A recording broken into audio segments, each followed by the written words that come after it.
60 Minutes with Angela starts right now.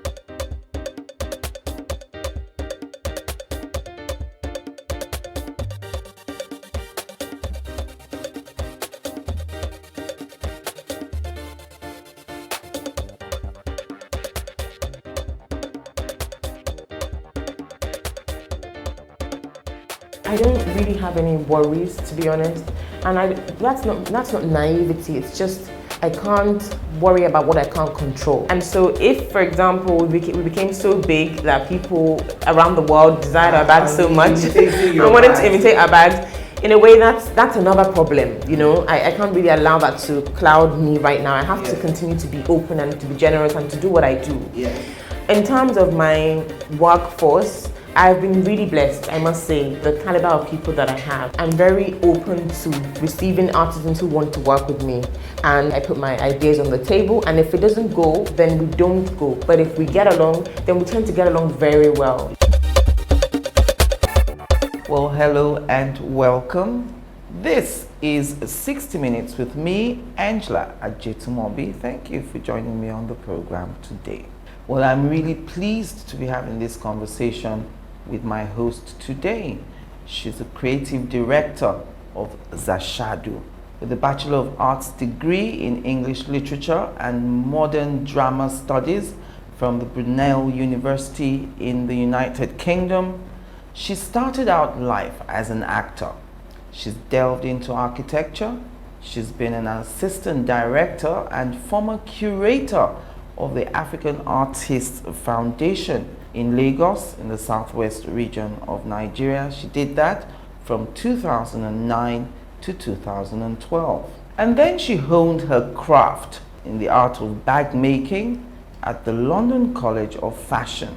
And that's why we're here today, to talk about her bags and everything else. So, join me after the break as I count down 60 minutes with the creative director of Zashadu, Zainab Ashadu.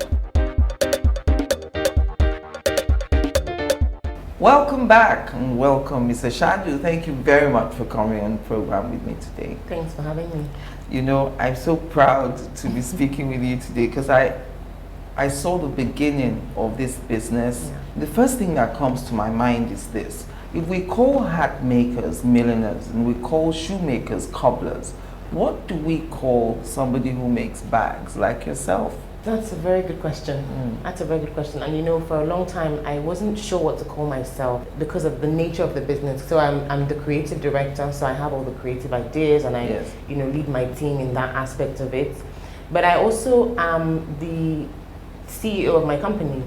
And for a while, I wasn't even aware that was a role that I was playing. I kept hearing the term entrepreneur being referred to myself. Yes. And I never identified with it just because I hadn't kind of sat down, taken a step back to say, okay, what does this mean? Yes. But one day I read the meaning of it and lo and behold, I am an entrepreneur, you know. So I wear all these different caps and it comes quite naturally to me, and I think that's why I kind of take it for granted in the sense that I don't really allow myself to be this or that or the other. Pigeonhole. Exactly. I'm just the person who makes things happen.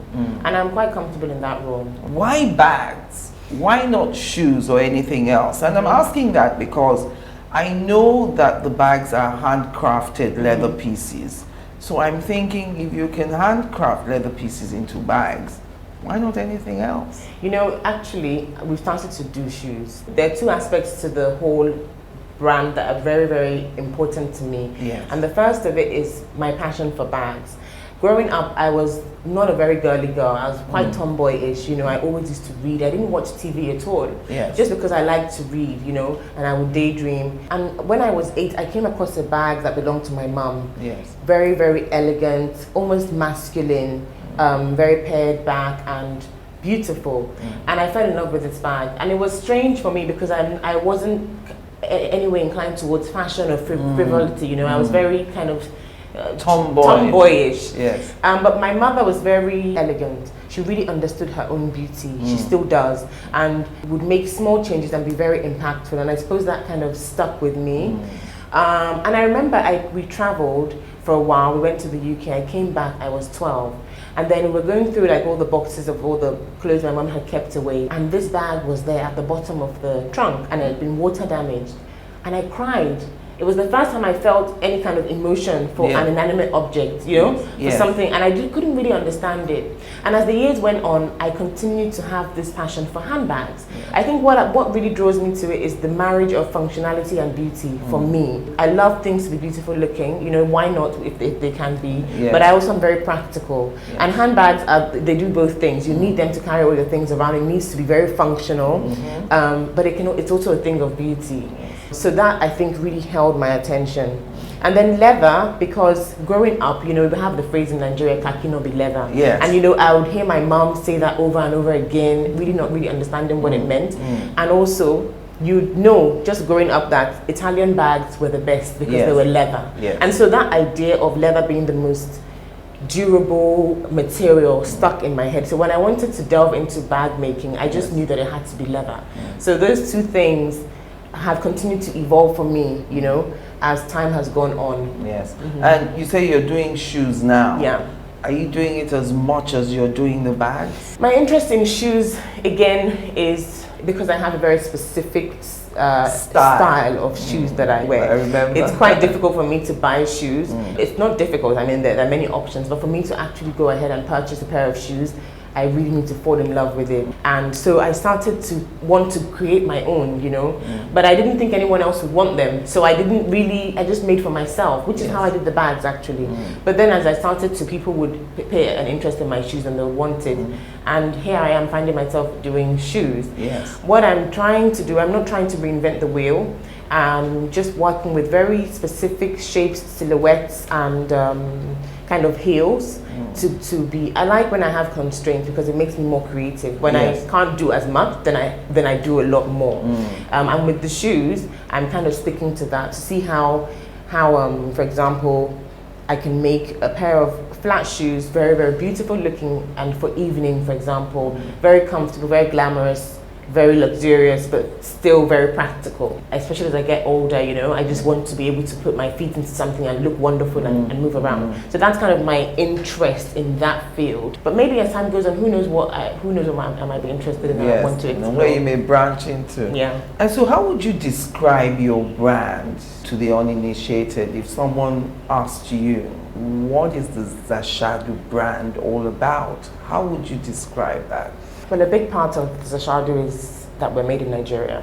That's something that I have to remember because people keep reminding me about it. Have you found that because it's made in Nigeria, it's a minus for your brand? Not at all. Actually, it's been a real huge source of pride and surprise for people. And I think it's because, you know, I'm a designer, yes. I'm Nigerian, yes. I'm African, yes. But I'm a designer like everybody else. You don't call other designers a Spanish designer necessarily or a British designer necessarily. You know, you call them a designer.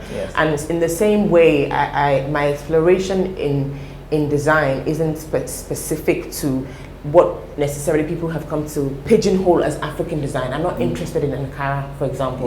I'm not really interested in print. You know, I think living in Lagos with all its busyness, you know, it's so loud, it's so noisy, it's so colorful. The last thing I want is color and print and all of that. I really just want something that's very pared, you know, pared down. So that's my own way I react to my city and I interact with it. So I think when people come to discover the brand, unless they know that we're Nigerian, they're surprised to find out that we're Nigerian because it doesn't look Nigerian or African. Whatever Nigerian exactly, whatever they think it looks. So that's how a lot of people kind of come to discover the brand. So I would say that Zashadu is a made in Nigeria brand, very proud of that.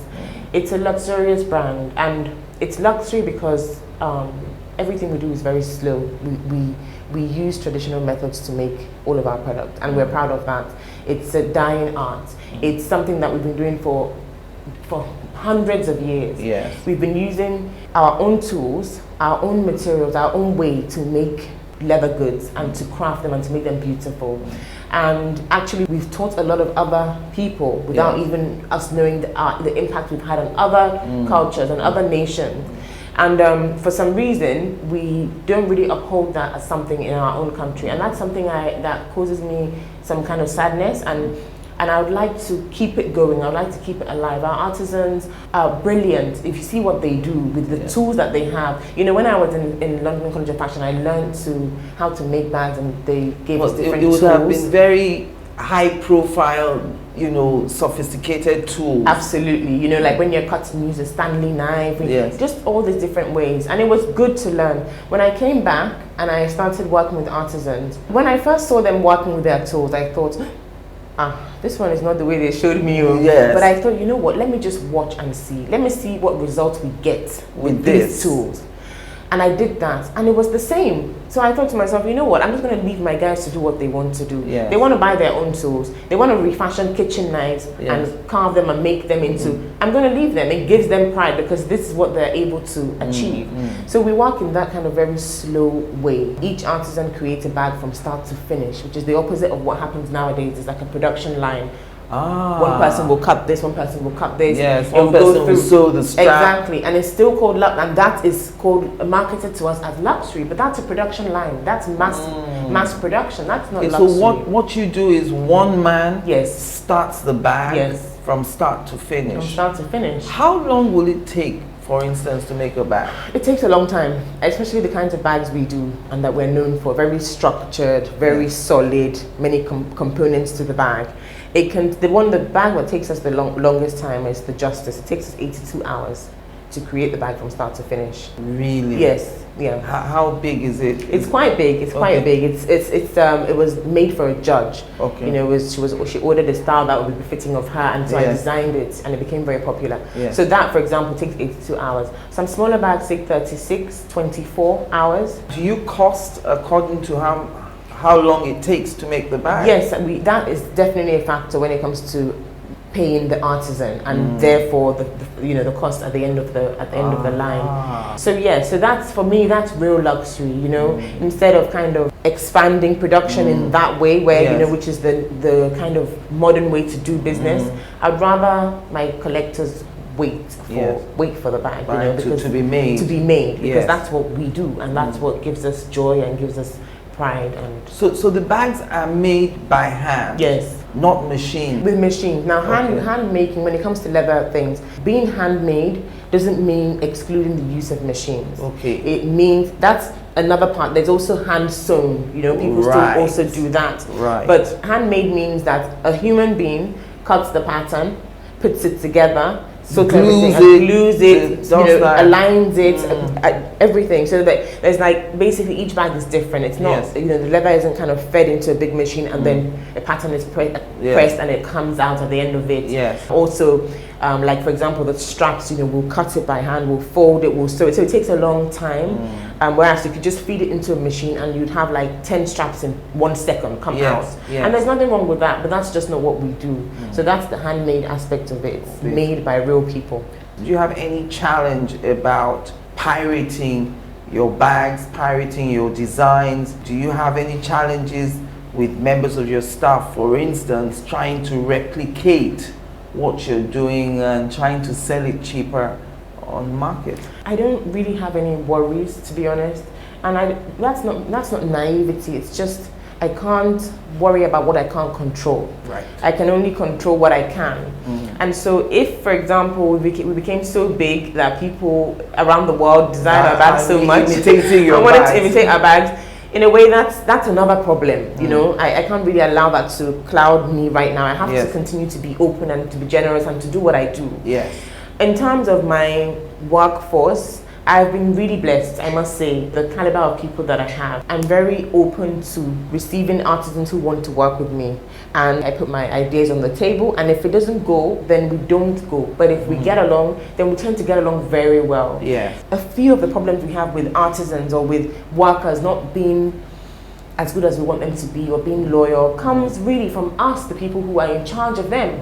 And it's something I came to realize. For example, to become a Zashadu trained artisan, it takes 3 years to learn. This is from start to finish. 3 years, 8 hours a day, 5 days a week. So when I receive artisans who have attained that level of, what's the word? Training. Yes. I mean, there's a respect I give to them because we all know it's very hard in this country. To dedicate yourself to 3 years of learning a trade when you're not sure of employment at the end, before they even come to me, that's real doggedness. That's something that you have to respect. And I think they appreciate that. They appreciate the fact that I admire that about them. So when they come into me, I really think about them and I think about their needs. What do these men and women need? A lot of the time they need accommodation. I provide that for them. Makes it easier for them to work. Yes. You don't have to spend transport money. You don't have to be in traffic. You come, I provide you accommodation for free, healthcare for free, a lovely place to work. And also, I really keep them, we're a family. Their success is my success. Without them, I couldn't do what I was doing.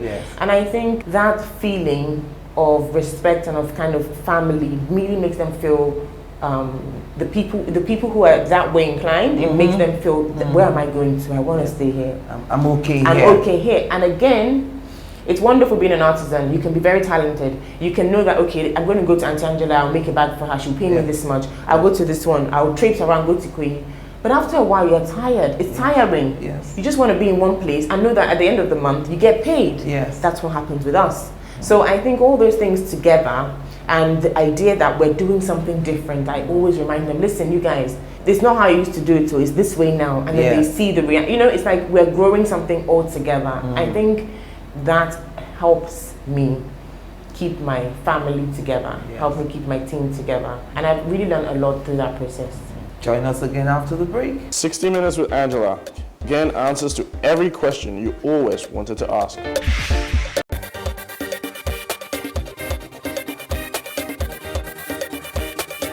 Welcome back. If you've just joined us, it's 60 Minutes with me, Angela Ajetunmobi. On my hot seat today, Zainab Ashadu. She's the creative director of Zashadu Limited, makers of handcrafted leather pieces. Now, I was reading somewhere about how Gucci sources for leather from our Kano tannery here. Where do you get yours from? From the same place. We work with tanneries in the north of the country of Nigeria. We have tanneries in Kano especially, and also some kind of, not quite tanneries, but men in Sokoto, for example, who also provide us with good skins. When you say skins, what types of skins are available to you here in Nigeria? In Nigeria. Okay, so we have what Nigeria is known for.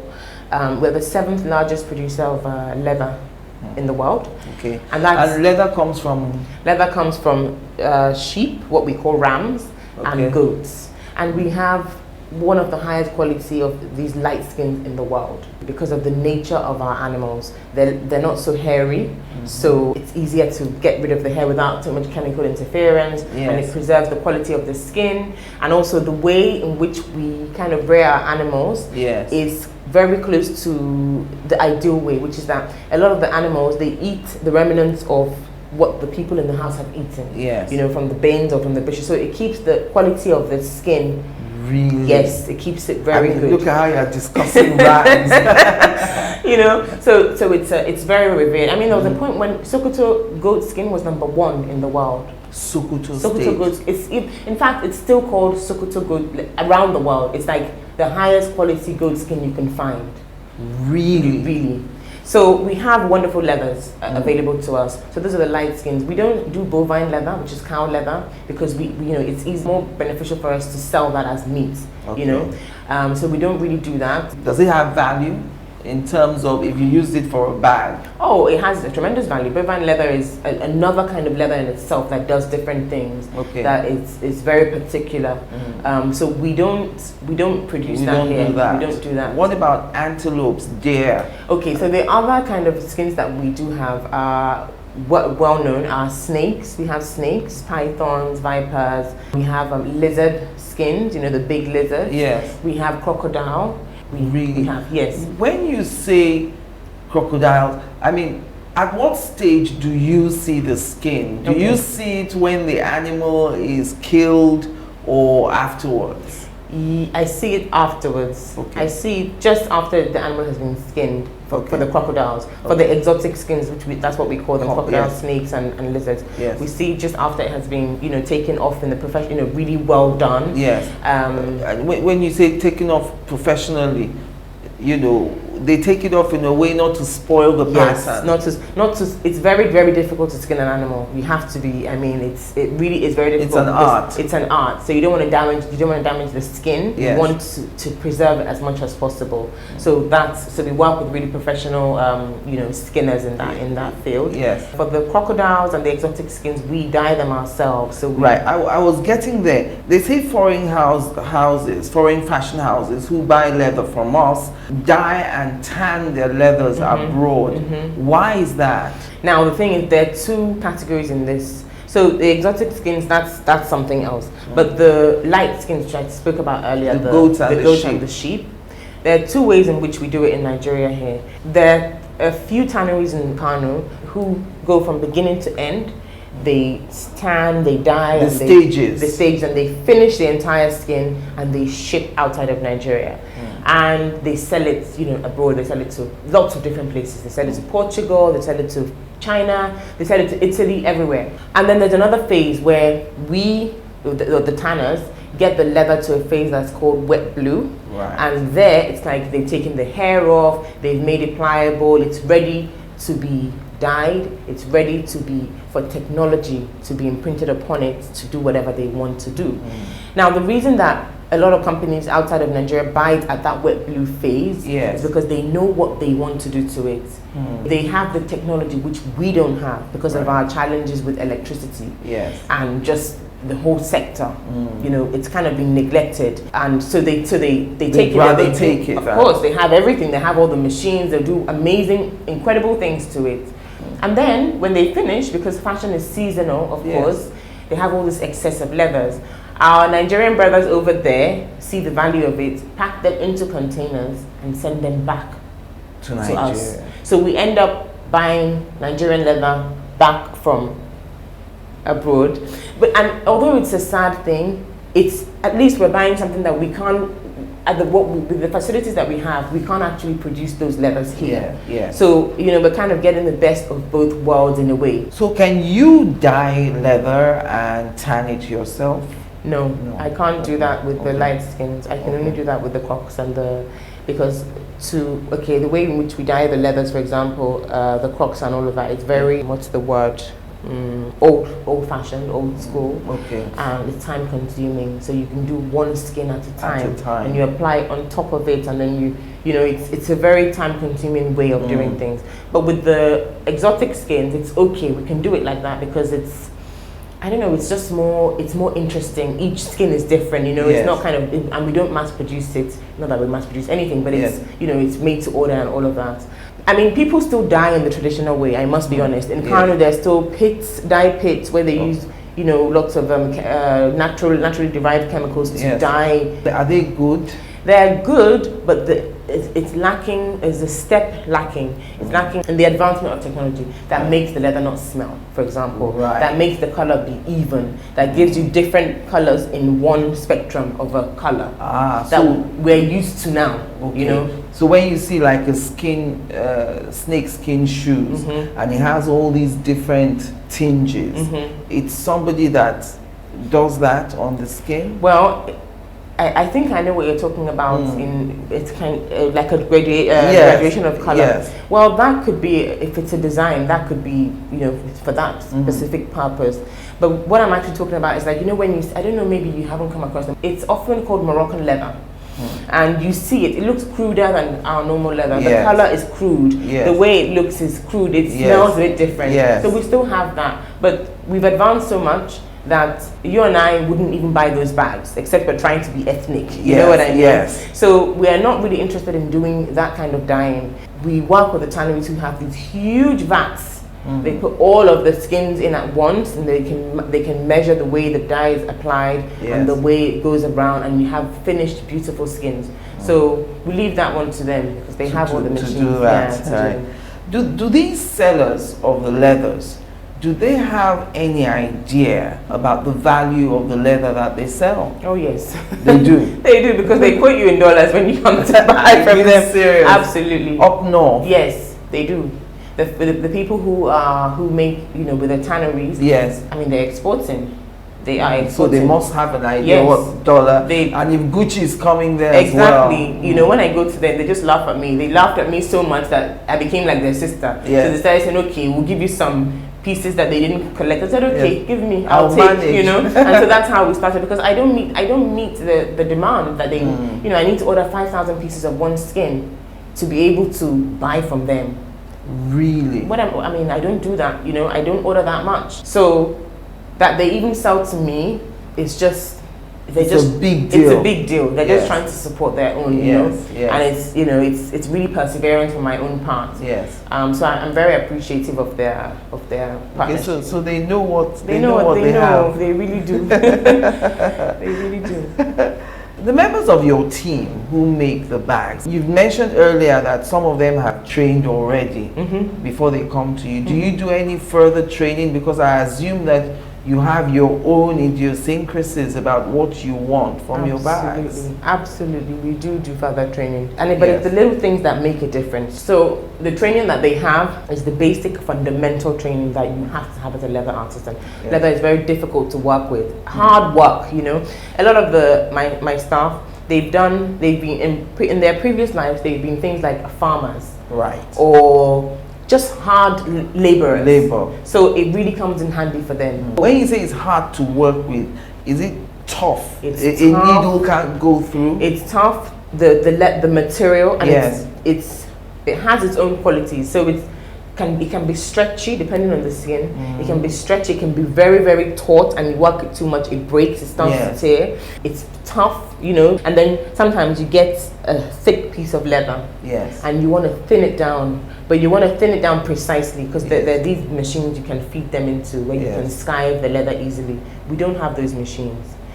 I would have to import them, and to import it would mean a huge cost for me.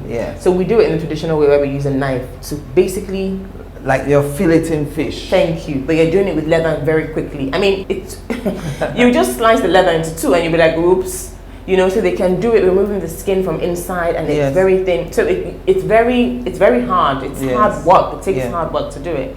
So apart from that, there are things that I like. You know, I think lines should be straight, for example. For instance, I think that, you know, things should be aligned. I think when it's not okay. Yes, we know it's difficult. Yes, we know it's hard, but it's not okay. We have to reject it. And that's the reason I asked that question. Is anyone who runs a business here in Nigeria knows how difficult it is to standardize things.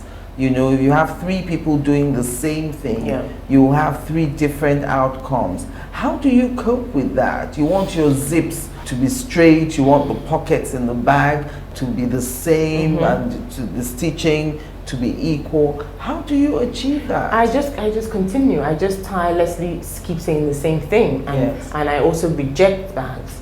That's what I do. So an artisan comes and they've completed a bag, they don't get paid until I approve the bag. That the bag is fantastic. Yes, that the bag is Zashadu approved, and then it goes into the next phase. And so when you get that kind of relentlessness coming from your boss, you have to fall in line now. I mean, when you do 1, 2, 3 bags, you're not paid. You're not paid. You'll be like, okay. You know, sometimes what the artisans do, and it really surprises me, they take the bag back. They're like, I've worked all of this 82 hours and I'm not going to get paid on this bag, and they go back and do, which is unheard of in leather, because unlike with the garment, when you undo stitching, you can find a way to redo it that it won't show. With leather, it's different. Once you've stitched on it, that's it. The holes are there. The holes are there, and there's no seam allowance in the way that we you know, you can be done with garments. So when they basically take it apart and do magic to it and bring it back to me, I'm like, did you make a new one? They're like, no, ma'am.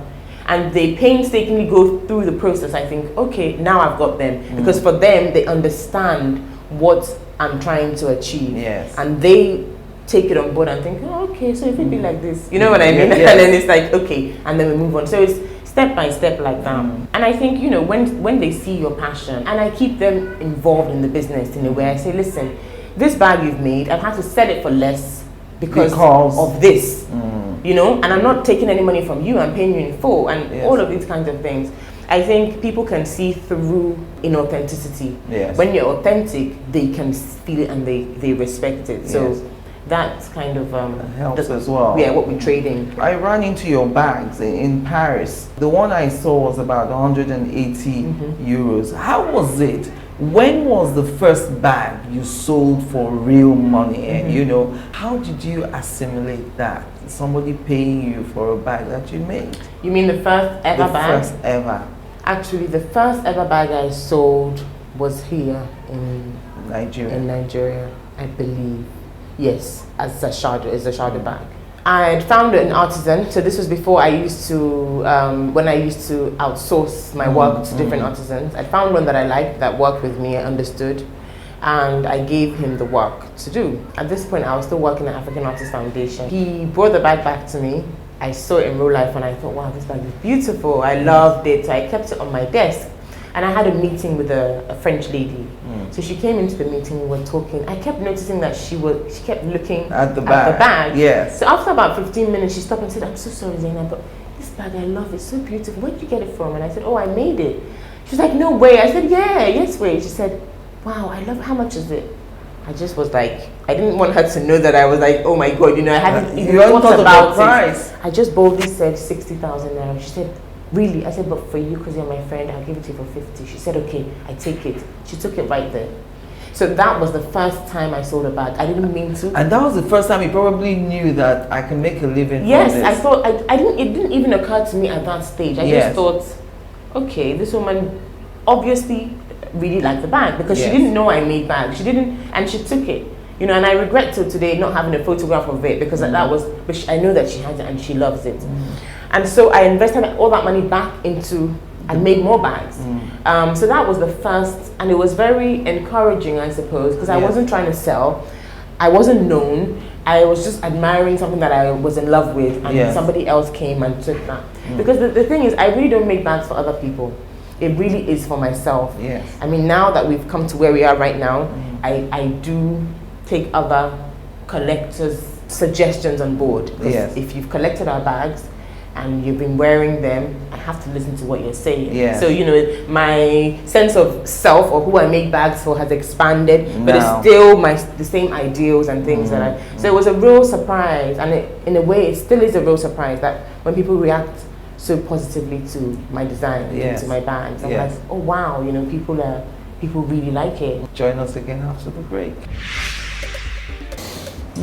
Nice question. Angela, that's a great question. It's a good question. It is difficult to respond to that question. That is a serious question. Angela, that is a very great question. Great question, Angela. You know, Angela, that's a very difficult question. That's a great question, Angela. Okay, that's a great question. Angela, that's a tough one for me. That's a good question. Good question. I love to ask questions. I think it's what I do best. You see, I think that the fastest way to learn anything is to ask questions. The right questions that help you get to the heart of the matter. 60 Minutes with Angela. Again, answers to every question you always wanted to ask.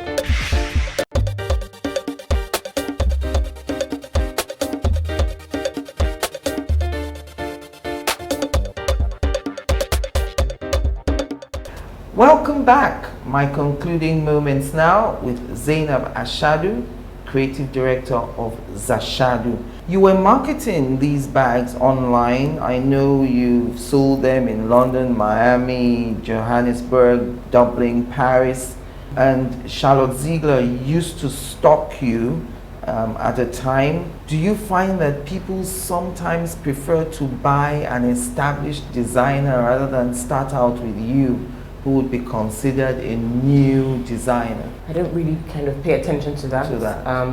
I pay attention to people who pay attention to me in a way. But I can imagine that a lot of people would, I mean, it's only natural that you'd be like, why should I spend this much money on this brand? I don't know how the person, I don't know who they are, but I know other brands. How do you get around that? Well, I get around that by focusing on the people who, for example, let's say we know brands like Chanel or like Gucci or Hermes.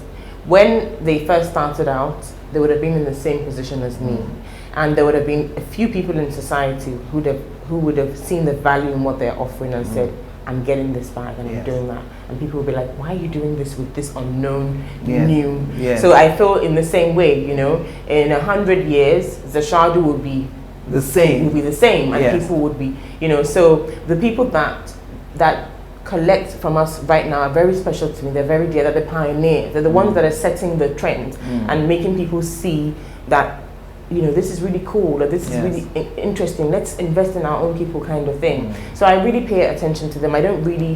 I understand people who are led by trend. I understand it, but it's Yes. not my own way of doing things. So I can't be too concerned with them. But when they do come round and they come, and a lot of them do, you know, alongside their other well-known brands, they want to have a Zashadu next to it. And I think it's helped by the economic downturn, you know. Yes, as well. As well. So I do take care of them as well. They're, you know. When you go into a store abroad, in Europe or anywhere, to tell them about your bag, why they should be stocking, what do you say to them? Actually, I'm not a. They discover us. They find us. Yeah. Okay. You don't go. I don't really go to them. I don't go to them at all. And it's not because I have anything against that, but because I think in the way that we're working, it takes a lot, not just time, but emotions. I need to keep my team happy. I need to keep my Nigerian clients happy because of social media. That's been a huge thing for our brand. It's really helped us a lot. Yes. So I have lots of clients I need to take care of who will reach out to me from around the world and want to purchase and will purchase one piece or two pieces. And by the time I'm done with that, and dealing with everything, I don't even have the energy or mind space to think, how am I going to approach the to go people and outside, market, to go and start marketing again, and start to kind of hustle in that same way, and then you're one of faceless, nameless people hustling around, and that's, you know, it's okay, but I don't have it to give. So when people could reach out to me because they've discovered the brand through whatever, then I can. And so all of our stockists have reached out to us. All of our, you know, people who carry the brand and all of that, they've reached out to us, and then we have the relationship there. So for me, that works right now. Right. You know, if we expand or we're going to expand, I'm sure we have to, you know, reach out to them in a specific way. Yes. But right as of yet, I haven't done that. You learned this art of bag making. You honed your craft at the London College of Fashion, and you've also said, I'm quoting you now, it's definitely very hard to run a business in Nigeria. Nigeria is a very hard place to do anything, but it's more earthy. What do you mean by that? Well, I lived in the UK for a while. I lived in London for a portion of my life, my adult life, my childhood. And there doesn't seem to exist, at least not to me, the same opportunities that are presented to me here. Yes. And I think overcoming challenges is one of the most joyous experiences I go through. And that's why it's difficult for me to answer questions like, what are the most challenging things? What challenges do you face in your... Because I was going there. What are some of your most difficult challenges? It's difficult for me to answer that so much because I think it's difficult because I'm quite an emotional person. So I don't want to betray the challenges that have made me a stronger person, that have really helped my business. I don't want to sit down and start bashing and saying, oh, well, we all know the challenges. That's the truth. Yes. We know what, I mean, if you have no lights, what other challenge what you need? What else do you need? You know, we have that and we have other things. So all of the challenges that, at heart, I'm a problem solver. That's really my main thing. That's what I'm good at. I like to do. It gives me joy. To come into a situation and people have said, we can't do it. It can't be done. And I'm like, hold on. I take a step back and I think, of course it can. We can do it like this. Yes. So that really brings me joy. What I mean by that, you know, the earthiness, it's like almost like you're building a house again. You're starting from the beginning. You have to source the materials and you have to say, we're going to use this as opposed to this. Yes. Why don't we use this? Because we can just find it and create something that has function and has beauty. So you get your hands dirty. Yes. You are involved in the whole process. You see the outcome, and then you get that extra added response where people that you're not even making the house for, come and start to admire and say, oh my God, wow, it's amazing, you know? So you get that sense of fulfillment. At the end of a long day, you can sleep very well because you work so hard that sleep comes easy. So that earthiness, that connectedness to the earth, I really like.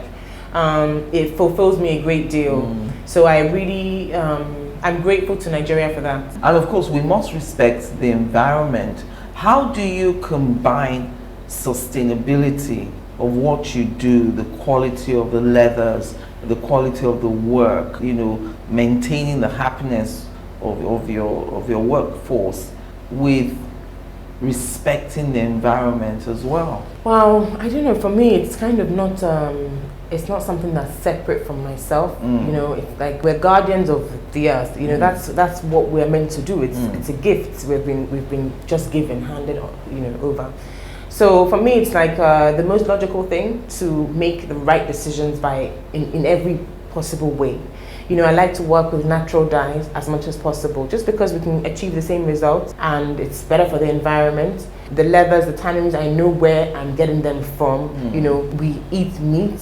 We have these 2 big Eids in a year where you know, animals are slaughtered, so the skin is a byproduct of that. Ah, okay. So you benefit when there's absolutely, absolutely. All the men carry all the skins and traipse to the tanneries with all of the skins that they've collected around the country. In the country, and even outside the country. People come from outside the country to sell their skin to Nigeria because they know that Nigeria is a big market. Really? Absolutely. There's so much going on that we don't know about. The informal trade. With the snakes, do people have snake farms there? Yes. People will rear People snakes. do have snake farms, yes. People do rear just snakes. to produce the skin. Yes, and crocodiles, because we have to rear them now because, you know, it's not something you can just kind of go into the wild and take and deplete the sources. Yes. So yeah, there's a lot going on informally in the sector. In that industry. I wanted us to take a look at this bag. Sure. And take me through what it would entail. That's the bag. It comes with a nice cloth bag, and this is exactly how they would sell you a bag at Ferré or Chanel somewhere. Wow, this is so cool.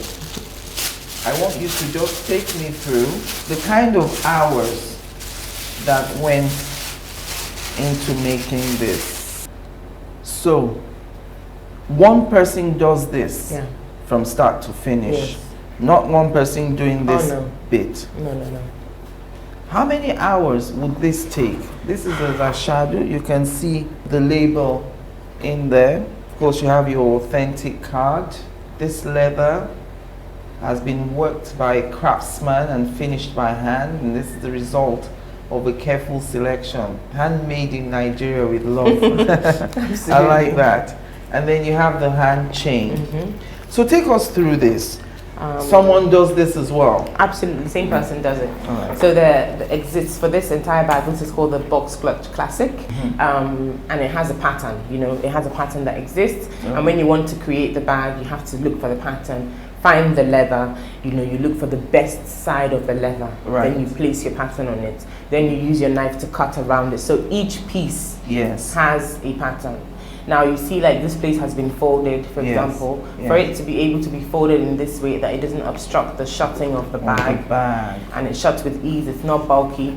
The leather has to be skived, which is what I was talking about with the knife, to achieve that thinness without cutting the leather and without making it too, keeping the elasticity, so it's able to do that. So we do that, we fold that. So all of these things take a lot of time, you know, and then you have to stitch it, you have to, this bag is made up of so many components. You have to take this and affix it into the back of this, attach it into it with enough allowance so it gets sewn, do the same thing into here.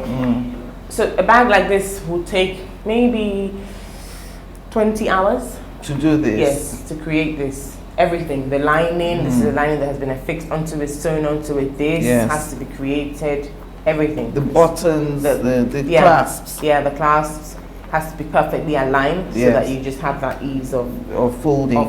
These two are two different fabrics. Are these both skin? Yeah, they're both leather. So this is the result of the leather I was talking about, where it goes out of the country at a wet blue phase and it comes back. The technology needed to put all these gold things on it, and to make it look like snake leather when it's calf. This is calf skin, and this is goat skin.